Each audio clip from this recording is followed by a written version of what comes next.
So we have been blessed with some sunny weather here in this part of Alaska the last few days. And it is actually just slightly above freezing outside. It's about 38 maybe. My greenhouse here is 80. And you can see that the trees that we rescued from the moose have all really leafed out.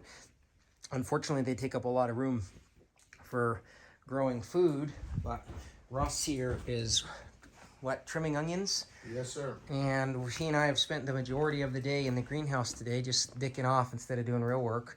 But we've got the green peas here are coming up. They're about an inch or so in length. And we transplanted these apple trees, which are just beautiful. And they're just had to be inside so they didn't get destroyed.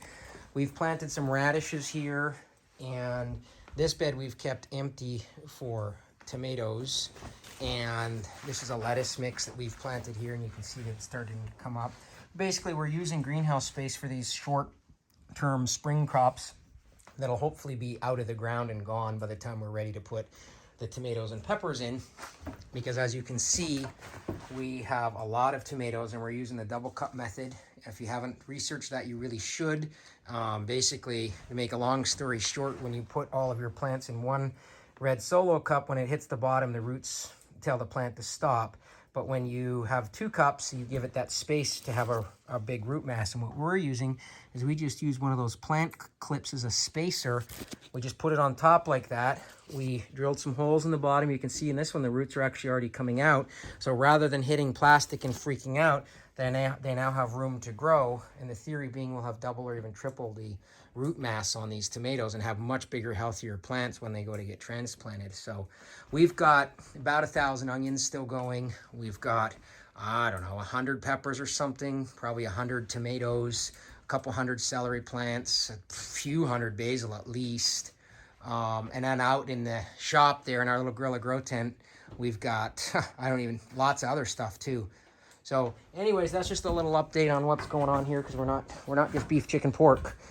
This year we're going to try all these other things, and big learning curve. But the greenhouse is definitely helps keep me sane at least, and it's sure a nice spot to come when it's 38 degrees outside and 80 something in here. So we also just today built these trellises for the tomatoes, and you can see all we did was we used some 2x4s and some 2x2s. And then what we're going to do is simply tie a string or screw a string into the 2x2s there, have a string come down, stake the bottom of the string, and then use those plastic tomato clips to allow the vines to climb up, and we'll pretty vigorously prune them. And that should really help keep this place neater and a lot more food production too. So I'm basically summarizing many hours on YouTube learning from other gardeners on how to do this stuff. And again, I've talked about this is not a how-to channel. It's just about the adventure of this farm.